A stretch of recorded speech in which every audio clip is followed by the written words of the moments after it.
Thanksgiving night was supposed to feel like family. The smell of roasted turkey, the sound of silverware, the kind of warmth that used to mean love. But this time, that warmth felt like a stage light, bright and unforgiving. I sat quietly at the end of the table, listening to the young ones talk about cars, parties, and futures I'd worked my whole life to make possible. When I tried to share a memory, just a small one about their grandmother, the woman who held this family together, my grandson Ethan leaned back in his chair, smirked, and said it. "Stay quiet, Grandpa. No one cares what you think." The words hit harder than they sounded. They didn't just come from his mouth. They came from years of entitlement that I helped create. Daniel, my son, laughed nervously, trying to smooth over the moment. Linda looked down, pretending she didn't hear. The rest of them just kept eating, like nothing had happened. I looked at Ethan, the same boy I once carried on my shoulders through summer rain, the same boy who used to run into my arms shouting my name. Now he couldn't even look me in the eye. So I did what old men do when their hearts start to crack. I smiled. I nodded. I let the silence stretch across the table like a shadow. They thought I was shrinking, fading into the background like the wallpaper of their lives. They thought my quiet meant defeat. But silence has power. Silence remembers. Silence builds its own kind of storm. What Ethan didn't know, what none of them knew, was that the very thing he mocked me for having, my voice, was still the one thing that could decide his future. My signature controlled his college fund. My hand, the one he told to stay quiet, held the key to everything he thought he'd earned. They saw an old man at the end of the table that night. What they didn't see was the reckoning sitting beside him. By morning, my silence would speak louder than all their laughter combined. "Hello there, my friend. It's your old pal Franklin, and I'm grateful you chose to sit with me for a while." Nights like this remind me that stories are more than memories. They're bridges between lonely hearts. I don't have much to offer except the truth I've carried across many winters, the kind that doesn't shine, but holds steady in the dark. If you're here, maybe you felt it too. That sting you don't talk about when family smiles for pictures. That quiet ache you hide behind a polite nod. I've learned that dignity can live inside a whisper, and that a man who built his life with his hands doesn't need to raise his voice to be heard. Tell me in the comments, has anyone ever dismissed you because of your age? I read what you write, every line, because I know there's a story behind each name that appears, and I know some hurts don't heal until someone finally says, "I believe you." I want this channel to feel like a porch light that never goes out. A place where an old man can set down a heavy box of years and open it without shame. Where a stranger becomes a neighbor because they recognize the shape of your quiet and you recognize theirs. I won't promise perfect endings. I've outlived too many illusions to sell you one now. But I can promise honesty, and I can promise to tell you where the cracks began. Because that's where the light learned how to get in. Around here, we deal in the kind of truth that doesn't need decoration.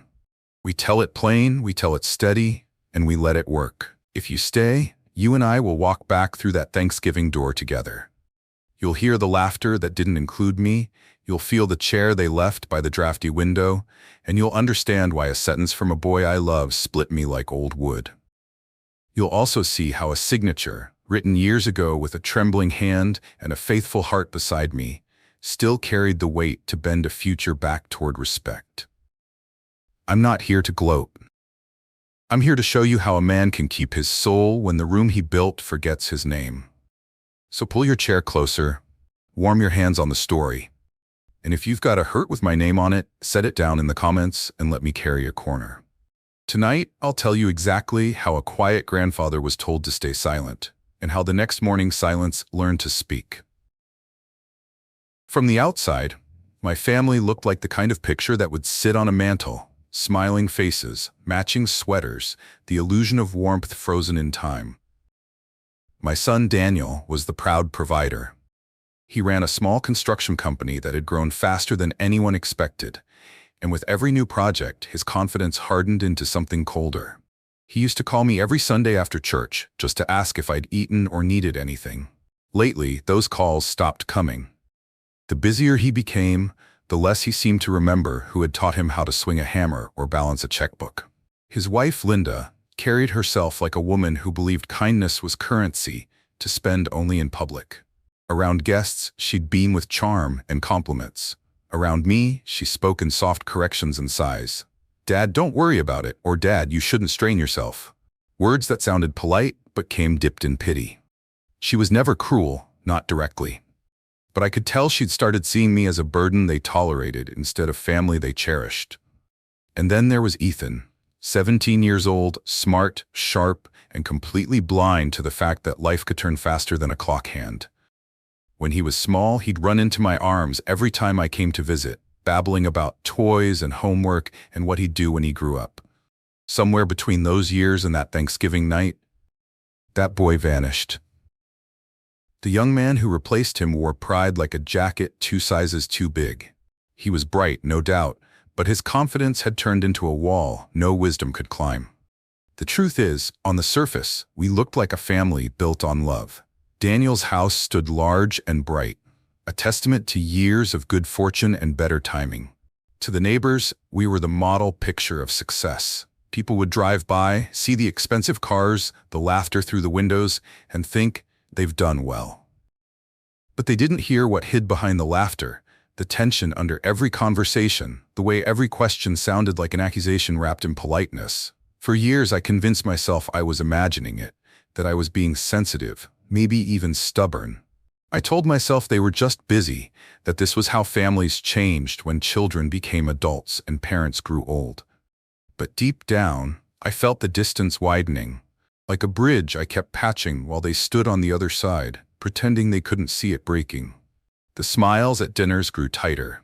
The invitations came later, fewer, colder. I used to be the one who carved the turkey.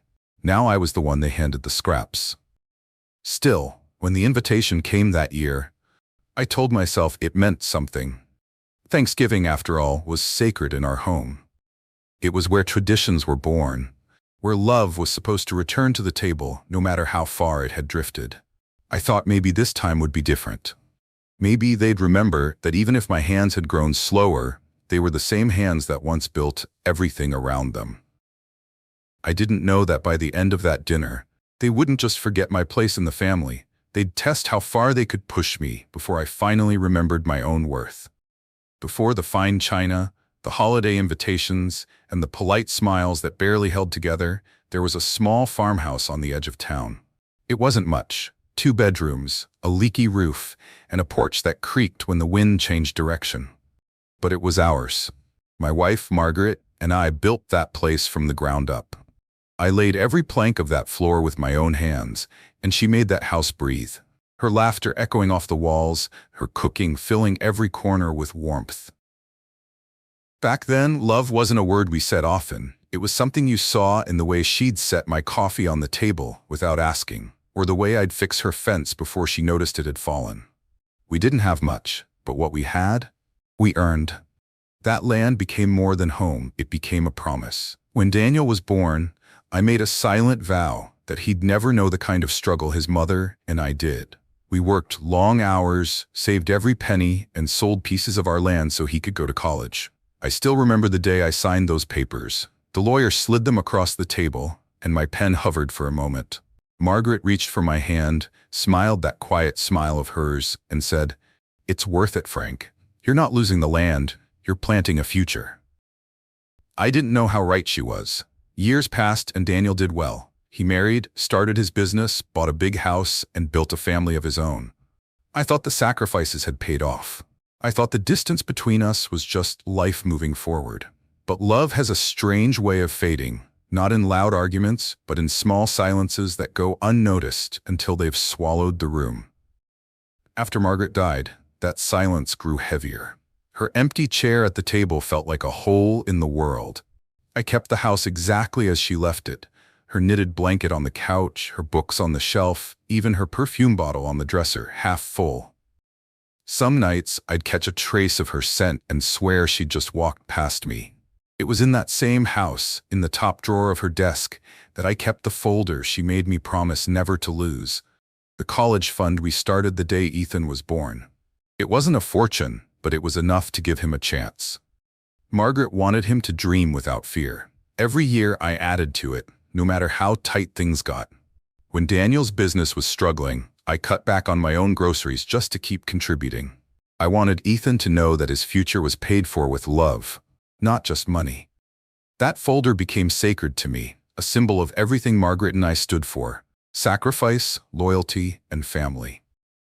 So when Ethan told me to stay quiet, he wasn't just insulting his grandfather. He was spitting on the years of sweat and calloused hands that built the very table he ate from.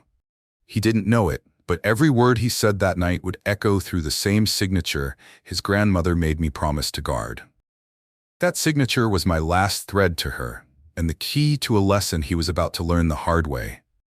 It began with little cuts, the kind you pretend not to feel so the night doesn't collapse around you. When I arrived at Daniel's house that Thanksgiving afternoon, the air smelled of cinnamon and roasted turkey. The kind of smell that used to mean home. Ethan barely looked up from his phone. "Oh, hey, you made it," he said, like I was a neighbor dropping by uninvited. Linda came out of the kitchen, wiping her hands on a spotless towel. "Dad, you should have called first," she said. "We already set the table." I looked past her shoulder and saw it. Every seat neatly arranged, name cards in gold ink, laughter floating from the living room, and one extra chair at the far end, tucked by the drafty window. My chair. I didn't want to make a scene. I smiled, thanked her, and took my place where the cold air slipped through the glass. From there, I could see everyone, but felt like I wasn't really there. They were too busy talking about renovations, promotions, and holiday trips. I tried to join in, to tell a small story about the year Daniel was born and how we almost missed our first Thanksgiving because of a broken-down truck. Before I could finish, Ethan cut me off with a grin. "Grandpa, nobody cares about trucks. We're talking about real stuff now." The room laughed, soft, uneasy laughter, but laughter all the same. Daniel half smiled, as if embarrassed but not enough to stop his son. My fork hung in the air for a second before I set it down. I smiled too, but only to keep the peace. "Guess I'm a little outdated," I said. Ethan chuckled. "That's one way to put it." Then he turned back to his phone, thumbing through messages, while I sat there, staring at the tablecloth Margaret had embroidered years ago. Dinner went on. Every story I told was met with a quick interruption. Every opinion I shared drowned beneath their laughter. Even small things turned sour. When I complimented Linda's cooking, she said, "Oh, I just heated up a few things, Dad. You probably wouldn't understand how it's done now." And when I asked Ethan about school, he sighed, "Grandpa, you wouldn't get it." I did get it, though. I got it perfectly. I understood that somewhere between the generations, respect had turned into inconvenience. I kept my face calm, but inside I felt something crack. Quietly, deeply. Still, I didn't argue. I didn't lecture. I've learned that you don't need to shout for people to remember your words. Sometimes the best lessons are born in silence. So I finished my meal, thanked them for inviting me, and smiled as I stood to leave. But in my mind, I was already replaying every word, storing every tone, like a man marking a ledger. They didn't know it. But that night, the debt they created would be repaid. In full. The weeks that followed that dinner felt like a shadow I couldn't shake. Every time I thought about the laughter, it echoed louder, like they'd carved the memory into my bones. But what hurt most wasn't the insult. It was the pattern. It was how easily they'd grown comfortable disrespecting me, as if I'd quietly surrendered my right to be heard. When I stopped by Daniel's office one morning, hoping to bring him coffee like I used to, his secretary said he was too busy. I waited in the lobby for nearly an hour before realizing he wasn't coming out. That was the first time I saw it clearly. I wasn't family anymore. I was a loose end they were learning how to hide. A few days later, I stopped by their house with some tools I'd found in the garage, Daniel's old set from when he first started his business. I thought he'd like to have them back. When I handed them to him, he laughed softly. "Dad, these are antiques. I've got real equipment now." He didn't mean to hurt me, but his tone carried the same arrogance his son had at that dinner table. Linda was in the kitchen, talking to someone on the phone. Her voice was low, but I caught pieces of her conversation. "Yes. Once the paperwork's sorted, the property can be listed. We'll just make it look like part of the estate transition." No, he won't resist. He trusts Daniel. My stomach sank. Property, listed, estate transition. They weren't waiting for my approval. They were already planning my absence. I left quietly that day. When I reached my truck, I sat for a long moment, staring at the house I'd helped pay for. I'd sold land for that home, sold memories, sold sweat. And now I was being priced out of my own family. A few days later, Ethan called. I thought maybe he wanted to apologize. Instead, he asked if I'd considered downsizing. I told him the house still felt full to me. He chuckled. "You don't need all that space, Grandpa. You should move into something smaller. You could donate part of the land to Dad's new project. It'd be good for the family." Good for the family. Those 4 words have ended more good hearts than war ever did. I kept my tone gentle. "Ethan, do you know what that land represents?" He said, "Money, I guess," and laughed. That night, I sat in the quiet of my old living room, listening to the creak of the floorboards. Every sound reminded me of what Margaret used to say whenever we faced hard times. "Don't answer disrespect with anger, Frank. Answer it with wisdom. They'll never see it coming." I decided she was right. The next time they tried to cross me, I wouldn't fight. I wouldn't yell. I'd let them walk right into the truth on their own. They thought they were planning a future without me, but what they didn't know was that the foundation of everything they were building still had my name written on it. And I had every intention of letting that truth find its moment. After that conversation with Ethan, a strange stillness settled over my days. It was the kind of quiet that doesn't soothe you. It warns you. I've lived long enough to know when something's moving beneath the surface, when smiles stretch a little too wide and voices grow a little too soft. Every instinct I had told me something wasn't right. It started with the mail. A few envelopes arrived already opened. I tried to convince myself it was a mistake, that maybe the flap had caught on a machine, but deep down, I knew better. One of the letters was from the bank, a notice confirming an update request on the education trust. My trust. Ethan's fund. I hadn't submitted anything. I hadn't signed a thing. I drove down to the bank that afternoon. The teller recognized me right away. Mr. Lawson, a kind man who'd handled my accounts for years. He looked uneasy the moment he saw me. "Mr. Hayes," he said carefully, "we got a request last night to modify your grandson's college fund. We just wanted to confirm that it came from you." I asked to see it. He turned the monitor toward me, and my stomach tightened. There it was, a scanned signature at the bottom of a form transferring full control of the fund to Daniel and Linda. My name, written like a stranger had forged it with a shaking hand. I said nothing for a long while. Then I asked him to print a copy. "And please," I added, "keep this between us for now." When I got home, I spread the papers across my desk, the same desk Margaret had once used to balance our checkbook. Seeing my signature copied so crudely beside her handwriting on the original trust document made my chest ache. I imagined her voice, gentle but firm, never give away what was meant to protect. That night, I didn't sleep much. The house was too quiet, the air too still. I made tea and sat by the window, watching the trees sway in the wind. I thought about Daniel, about the boy who used to follow me around the farm asking how engines worked and how to tell when a storm was coming. I thought about Linda, about how she once called me Dad, with warmth before ambition took her voice hostage. And I thought about Ethan, the boy who had no idea the money he bragged about came from the hands he'd told to stay quiet. I began to notice more things after that. Daniel's calls became more frequent, but every conversation circled back to paperwork. Linda stopped by unexpectedly one afternoon, smiling too much and asking where I kept my files, just in case something happened. Her tone was light, but her eyes were hunting. Something inside me hardened. I realized they weren't waiting for me to die. They were preparing for it. I couldn't bring myself to confront them yet. I needed to be sure. So I started paying attention to everything, their words, their habits, even their timing. They thought old men forget things easily, but I remembered every detail. I took out the folder labeled Ethan's Education Fund and went through it line by line. Every deposit, every clause, every promise Margaret and I had written into that trust. Then, at the bottom of the last page, I saw it again. The clause we'd insisted on when the trust was created. No withdrawal, modification, or closure shall be valid without the sole signature of the grantor, Franklin Hayes. I smiled then. A small, quiet smile that came from somewhere deep and certain. They thought they'd already stolen from me. But they hadn't realized that the woman they'd underestimated, the one they thought of only as grandma, had seen this day coming long before they did. She'd built that clause like a lock, and I still held the only key. I folded the papers neatly, slipped them into a new envelope, and placed it back in the desk drawer. My hand lingered there for a moment. I whispered softly, "Don't worry, Margaret. They're about to learn that silence doesn't mean surrender." The next morning, I drove back to the bank. The sky was gray, the kind of gray that sits heavy on your shoulders.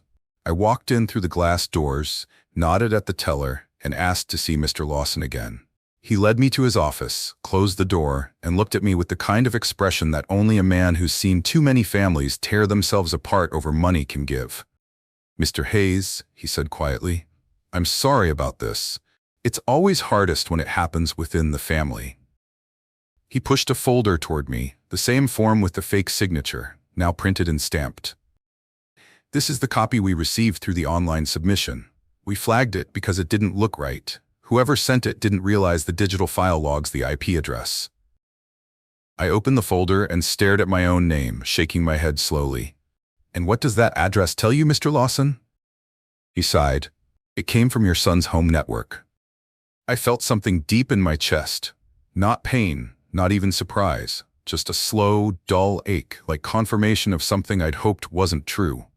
I thanked him, asked for a printed record, and promised I'd handle it privately. He wanted to involve the bank's fraud department, but I told him not yet. "Some lessons," I said, "are best taught in silence." When I got home, I placed that folder on the desk beside the original documents. The old wood creaked under the weight of the truth. For a while I just sat there, staring at both versions of my signature, the real one and the imitation. Years apart, yet the difference between them was clear as day. Mine carried meaning. Theirs carried greed. I opened the top drawer and took out the little tape recorder I'd kept since my working days. I used it to record measurements and notes back then, but now it would serve a different purpose. I pressed record and spoke slowly, clearly. "This is Franklin Hayes. These are the documents filed for the education trust of my grandson, Ethan Hayes. The attached form contains a falsified signature not written by me." Then I stopped. I didn't say their names. I didn't need to. The truth would reveal them soon enough. That night, I walked through the house, touching the walls Margaret and I had built together. I stopped by the fireplace where her photo still sits. "You were right," I whispered. "They've forgotten where they came from, but they're going to remember." The next few days I said nothing to Daniel or Linda. They called a few times, left cheerful voicemails, pretending everything was normal, and I let them sit unanswered. I went about my usual routines, mowing the lawn, fixing the gate, polishing the old truck that no one else bothered to drive. But beneath every quiet task was a hum of purpose. I began preparing copies of the real documents, labeling everything neatly, placing Margaret's original trust letter on top. It wasn't revenge I was planning, it was revelation. They thought I was too old to notice, too kind to fight, too tired to care. But I was none of those things. I was patient, I was watchful, and I was done protecting people who'd mistaken silence for surrender. Before going to bed, I locked the documents in the safe beneath my desk, the same safe Daniel helped me install 20 years ago. I smiled a little at the thought. He'd forgotten it existed. As I turned off the light, I caught my reflection in the window. A tired old man, yes, but not beaten. There was something sharper in my eyes that hadn't been there in years. Wisdom mixed with resolve. The kind of strength that doesn't raise its voice but changes everything when it finally speaks. They thought they'd written me out of my own story. They didn't realize I still held the pen. My friend, let me ask you something. What would you have done if you'd found what I found? If the people you loved, the ones you built your life around, forged your name for a piece of what you built with your bare hands, would you have confronted them? Slammed your fist on the table and demanded an explanation? Or would you have sat quietly, letting them think they'd won, knowing that the truth was already moving beneath them like a tide that would one day pull them under?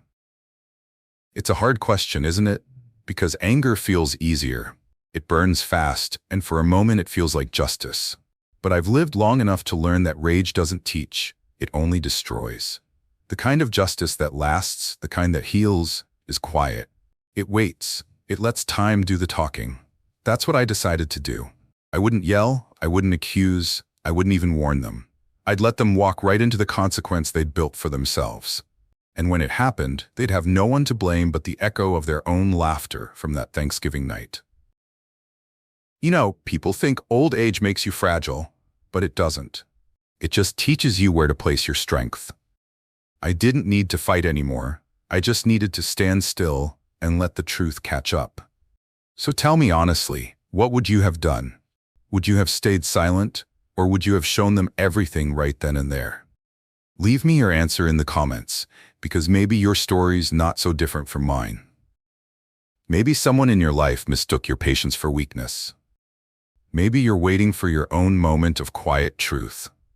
And if you are, I hope you remember this. Sometimes, the best revenge isn't loud. It's when the people who doubted you finally hear the sound of their own footsteps walking into the lesson they wrote for themselves. It was a Tuesday morning when the call came. Daniel's voice sounded polite, too polite, the kind of tone people use when they're trying to disguise panic. "Dad, there's been a small issue with the tuition paperwork," he said. "We're already at the bank sorting it out. Can you come by and sign something so we can clear it up before the deadline?" I agreed, without hesitation. Let them think I was still the same quiet old man they believed they could steer. I put on my jacket, tucked a small folder under my arm, and drove into town. The same truck they'd once laughed at still ran smooth. Some things built with care don't quit easily. When I walked into the bank, the air was stiff, full of fake smiles and nervous energy. Daniel was pacing near the window, phone in hand, whispering to someone. Linda sat with her purse clutched in her lap, pretending to read a brochure she wasn't really looking at. And Ethan? He sat slouched in the corner, his headphones half on, half off, his foot tapping against the floor. He didn't even look up when I entered. Daniel spotted me and smiled the kind of smile that comes from desperation. "Dad, finally. Glad you could make it." He gestured to the table where a stack of documents waited. "Just need your signature here to release the funds. It's all standard procedure." I picked up the top paper. My eyes traced over the words. It was the same form, the same one with the forged version of my name printed faintly in the background. Whoever had faked it had done a poor job cleaning it up. The ghost of that forged signature still lingered, like a bad smell. "Strange," I said softly. "This looks familiar." Linda leaned forward quickly, her voice syrup-sweet. "Oh, Dad, don't worry about the details. It's just a digital formality. We already sorted the technical side. The bank said it just needs to be signed in person now."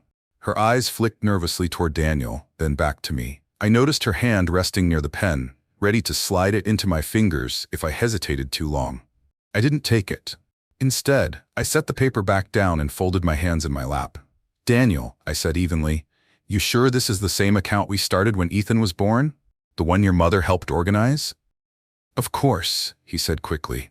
"Nothing's changed. We just streamlined it a bit." "Streamlined," I repeated as if testing the word.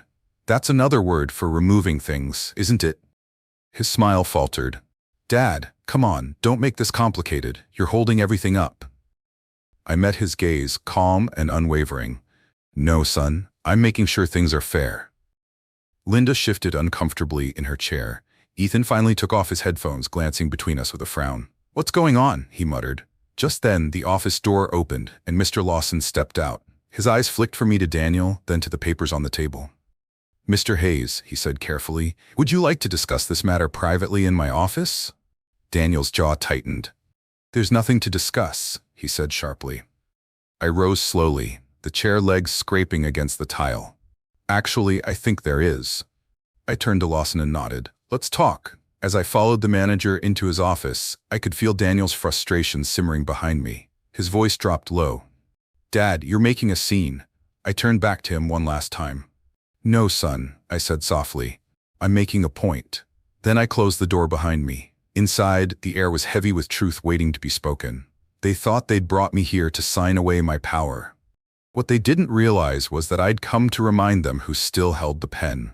Inside Mr. Lawson's office, the air felt tight, like the walls themselves were listening. He closed the door gently behind us and motioned for me to sit.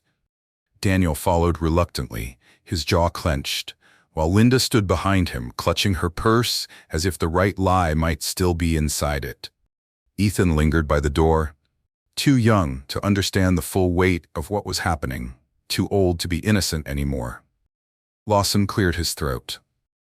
"Mr. Hayes, we reviewed your file again this morning. The system flagged an attempted modification to the Education Trust. The request was declined, of course, since your signature was missing." Daniel forced a smile, but his voice trembled at the edges. "That's fine. We just need him to sign now so Ethan can get his tuition processed. We'll handle the rest." I looked down at the paper in front of me, tracing the faint lines of the forgery. There it was again. My name, written like someone had tried to imitate my patience and failed. I didn't speak for a moment. I wanted the silence to stretch, to make them feel the weight of their own heartbeat. Finally, I looked up. "Funny thing about signatures," I said, my voice calm, steady. "They may look like just ink and paper to some, but to others, they're a promise. They're the only proof we have that what we built still belongs to us." Linda's smile faltered. "Dad, it's just paperwork. You're overthinking this." "Am I?" I turned my eyes on her, sharp but gentle, because I remember signing something similar the year Ethan was born. Only this one's different. See, the real document, your mother helped me file it, has a little clause at the bottom, one that says no change can be made without my signature. Daniel stiffened. "That's why you're here, Dad. To sign. You're holding everything up." I nodded slowly, keeping my tone measured. "And what happens if I don't?" He blinked. "What do you mean?" "I mean, what happens if I decide not to sign this paper at all?" I leaned forward, eyes locked on his. "Do you still have a plan, son?" Linda's color drained from her face. "Dad, of course he does. We're not." I cut her off with a raised hand. "Please, let's not pretend." Then I turned to Mr. Lawson. "Would you mind explaining what happens when someone tries to file a forged document under another person's name?" Lawson hesitated. He looked between us before answering. "It's considered a serious offense, possibly fraud." Daniel's voice cracked. "That's ridiculous. Nobody forged anything." I reached into my coat pocket and placed the printed copy of the fake document on the table, folding it neatly in half. I didn't push it toward him. I just let it sit there between us, like a mirror. "Then I suppose this must have signed itself," I said softly. Ethan's eyes widened. He glanced at his father, then back at me. The confusion and fear on his face twisted something inside me. I hated that he was caught in the middle of this, but lessons I've learned are often carved from discomfort. I rose from my seat and buttoned my jacket. "I'm not pressing charges," I said, my voice calm but cutting. "Not yet. I just wanted you to know that I know." Daniel started to speak, but I stopped him with a look that carried decades of fatherhood and disappointment. "You forgot something, son. Respect isn't inherited, it's earned, and you've been living off the interest too long." Then I turned to Lawson, nodded politely, and walked out of that office. Behind me, I could hear Daniel's breath quicken, Linda whispering his name, and Ethan standing silent, staring down at the forged papers like they might vanish if he looked away long enough. They'd wanted to see me powerless. Instead, I'd shown them restraint, real power disguised as patience. But I wasn't done. The truth they'd seen that day was only a crack in the dam. The real flood was still coming. 3 days passed before they came to my door. I heard their car long before they knocked, tires crunching on the gravel, an engine idling too long, like they were arguing about whether to come inside. When I opened the door, Daniel's smile looked rehearsed, the kind a man wears when he's about to tell a lie he hopes you'll forgive. Linda stood behind him, clutching her purse with both hands, her voice already dipped in sugar. Ethan trailed behind them, head down, the arrogance gone, replaced by confusion and guilt. "Dad," Daniel began, "we just came to clear things up. The whole bank situation was a misunderstanding." I stepped aside and gestured toward the living room. "Come in. Let's talk." They sat where Margaret and I used to have coffee every morning, her picture still hung above the mantel, watching quietly. I could almost hear her voice in the air, steady, wise, unafraid. I poured them each a cup of coffee, even Ethan, and took my seat across from them. Daniel started again. "We didn't mean any harm, Dad. I just thought it'd be easier if we handled the paperwork. You've been through a lot, and I didn't want you to stress. I looked at him for a long moment, then set my cup down. You forged my signature, Daniel. That's not help, that's theft wrapped in convenience. He flinched, his voice cracking. It wasn't like that. We just wanted to move things along. Ethan's tuition is due soon, and you. I stopped him with a quiet hand. I know what you wanted. You wanted control. Linda's voice rose. You make it sound malicious. We were just thinking about the future. You're getting older, and it's time things were organized properly. I leaned forward. You mean without me? The room went still. Ethan finally looked up, his eyes glistening. Grandpa, I didn't know about any of this, I swear. I believed him. He was too young to have written the plan, but old enough to have benefited from it. I didn't respond. Instead, I reached into my desk drawer and pulled out 2 envelopes. One thin, one thick. This one, I said, handing Daniel the thin envelope, is a copy of the fraud report I filed with the bank. Mr. Lawson advised me to pursue legal action, but I told him I'd handle it privately. His fingers trembled as he opened it. His eyes darted across the printed letter, then froze when he saw his own name listed as the origin of the forged request. Dad, you didn't have to do this. I didn't have to, I agreed, but I did, because sometimes a man needs to hold up a mirror before he holds out forgiveness. I placed the thicker envelope on the table. And this, I said, is my updated will. You might want to read it before you assume where you stand. Linda's voice shook. What did you change? Nothing dishonest, I said. Just corrected a few things. The house, the farm, the trust, all of it stays in the family. But control now passes through a clause that locks it permanently under my signature. Ethan's college fund remains intact, but only accessible after his graduation, not before.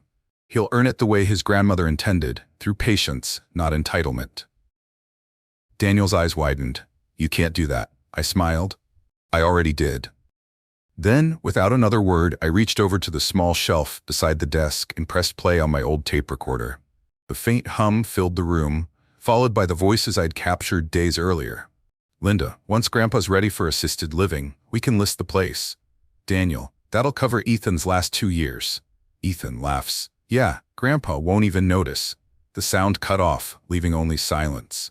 No one moved. Daniel's hand fell to his side. Linda's lips parted, but no words came out. Ethan's face turned pale as paper. I stood and looked at each of them, one by one. You recorded your greed with your own mouths. I didn't have to say a word. I just wanted you to hear what you sound like when you forget where you came from. Daniel rubbed his face, muttering, Dad, we didn't mean it like that. I shook my head. Then you should have meant it better. I walked to the window, looking out at the field. Margaret and I once worked together. Your mother used to say that every family reaches a moment where the truth has to walk in and clear the table. I guess this was ours. I turned back to them, calm, composed, and utterly certain. I'm not pressing charges, and I'm not cutting you off completely. But things are going to change. You don't get to spend my silence anymore. Ethan's voice cracked. Grandpa, I'm sorry. I nodded. I know, son. And maybe one day, that'll be enough. They sat there for a long while, the reality sinking in, their reflection echoing in the empty air. For the first time, they understood what silence can do. For a moment, no one spoke. The only sound in the room was the slow ticking of the clock above the fireplace. It was the same clock that had chimed through every Thanksgiving, every birthday, every argument that had ever filled this house. Now its rhythm sounded like judgment. Daniel sat there frozen, the papers still in his trembling hands. His eyes darted over the fraud report, then toward the tape recorder as if hoping it would vanish. The weight of his choices was settling over him like a heavy coat. Linda tried to find her voice, but nothing came out. Even her breathing was shallow. She kept glancing at the door, as if escape might erase what she'd just heard. Ethan, he just looked small. Not in size, but in spirit. The boy who once strutted through rooms, sure of his place in the world, was now staring at the floor with tears pooling at the corners of his eyes. He wasn't used to silence meaning something this heavy. He wasn't used to seeing me as anything more than a background figure in his story. But now he saw the truth. He'd been living in mine all along. I let the silence stretch. I wanted them to feel it. The same emptiness I'd carried that night at the Thanksgiving table. Then I finally spoke. My voice was calm, but it cut through the room like cold air. You see, I didn't call you here to punish you. I called you here to remind you. Daniel lifted his head. His eyes were bloodshot, and he looked older than he had an hour ago. Remind us of what? He asked quietly. That you can't build a future by burying the people who built you, I said. You can't fake integrity and expect it to spend like real currency. Respect isn't a hand-me-down. You earn it every time you choose truth over comfort. Linda looked away, pressing a tissue to her eyes. Daniel said nothing, just stared at the floor. Ethan wiped his face and whispered, I'm sorry, Grandpa. I didn't mean to hurt you. I thought I was just joking. I walked over and placed my hand on his shoulder. I know, son, but words can wound deeper than you think. You're young, and that means you've got time to do better. Don't waste it. He nodded, tears spilling freely now. I turned to Daniel. You've got two options. You can keep pretending none of this happened, or you can start earning back the trust you've broken. But understand this, you'll do it without my money holding you up. That fund stays locked until the boy finishes his education. If he does it right, he'll find it waiting for him. Not before. Daniel opened his mouth to argue but stopped. Maybe he saw something in my eyes that told him the conversation was already over. I'm not angry, I said quietly. I'm done being angry. Anger doesn't fix anything, but the truth has a way of clearing out the dust so you can see what's worth keeping. They didn't argue anymore. The recorder still sat between us, small but mighty, the silent witness that had turned their confidence into regret. Finally, I said, it's time for you to go. I need to think. They stood, moving slowly, like people walking through water. Linda whispered something that might have been goodbye, though it sounded more like guilt. Daniel paused at the door. Dad, he said softly, I don't deserve your forgiveness. I met his eyes. Then earn it. When the door closed behind them, the house fell silent again. I stood there for a long time, staring at the space they'd left behind. The smell of their coffee still hung in the air, sharp and bitter. But beneath it, something else lingered, peace. Not the peace that comes from winning, but the kind that comes from finally letting truth breathe. I wasn't victorious. I was free, because justice doesn't always need a courtroom or a crowd. Sometimes it just needs a table, a few words, and the courage to stop letting lies pass for love. When the house grew still again, I sat down in my old armchair by the window and watched the evening light settle over the fields. The air outside was crisp, and the sun dipped low enough to cast long shadows across the porch, shadows that reminded me of every year I'd spent trying to keep this family standing. For the first time in a long while, I felt no anger. Just clarity. I thought about the generations that came before me, men and women who worked themselves raw so the next could have it easier. Somewhere along the line, ease turned into entitlement, and gratitude turned into silence. But the truth is, respect doesn't come from age or title. It comes from remembering who kept the fire burning when the house went cold. People talk a lot about love these days, but love without respect is just noise. It doesn't matter how often you say family if you forget what the word costs. Margaret used to tell me, respect isn't what you give when it's convenient, it's what you keep giving even when no one's watching. She was right. I didn't teach Daniel and Ethan a lesson out of spite. I did it because love that never challenges wrong turns into permission for more wrong.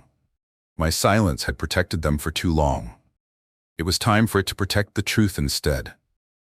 We live in a world where people confuse money with power and kindness with weakness. But power built on deceit is a sandcastle. It stands tall until the tide rolls in. And kindness? Real kindness doesn't fade.